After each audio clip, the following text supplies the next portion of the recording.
prayers in her Hello Kitty notebook seemed like a good idea at first, until we realized that we were sitting in a dark room. That, along with my poor handwriting, convinced me that I needed a more practical option, so I decided to record them. Since I didn't want her to be intimidated or distracted by the voice recorder, I chose a small digital recorder that I could hold at a distance and still get clear sound. I also didn't want her to feel pressure that we would record every single night. We decided our goal within her 6th year was to record 100 prayers, and then I would transcribe them and make them into a little booklet for her to keep. When she grew up, she would always have this special reminder of her childhood. "I just talk into it?" Chloe asked me, wide-eyed, as I held the tiny handheld recorder near her face.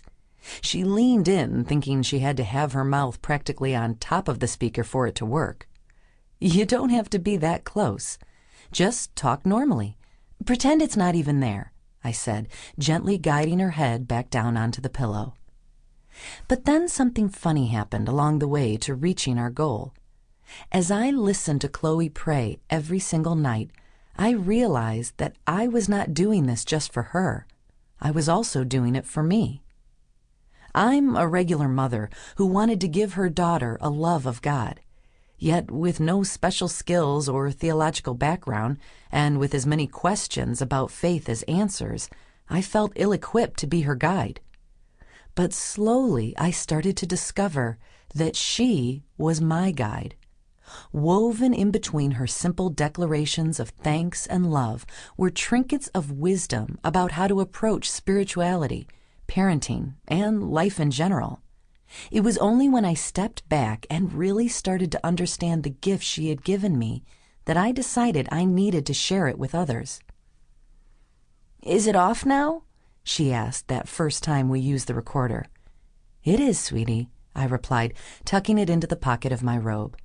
"But I've got more to say," she said through a yawn. "There'll be plenty of time for that, baby. Plenty of time." Monday, June 1st. Dear God and Jesus, thank you for getting to have a playdate with Julia. Well, Mallory had it today. Thank you for getting to have school today. I'm sad because...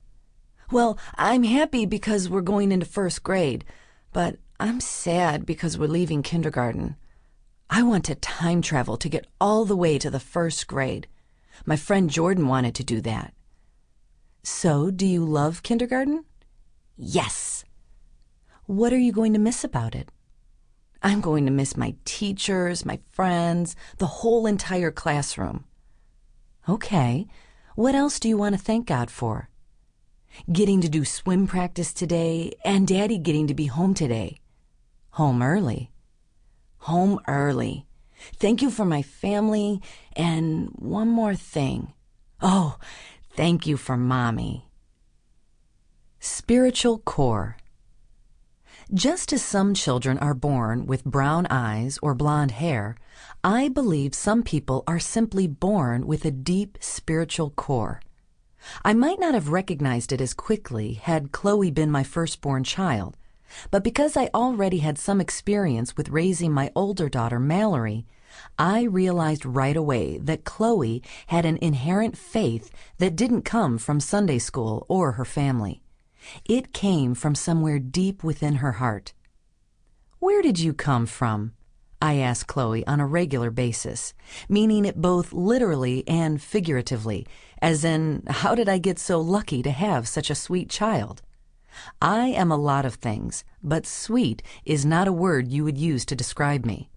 Passionate, energetic, intense, but definitely not sweet. "Mommy, God gave me to you. He wanted you to have me, so he brought me down from heaven and put me in your tummy," Chloe always responds. One day, I promised her something. It wasn't a big something, a trip to the park or a movie. I can't recall exactly what it was. But, like so many promises busy parents make to their children, she knew there was a chance I wouldn't be able to keep it.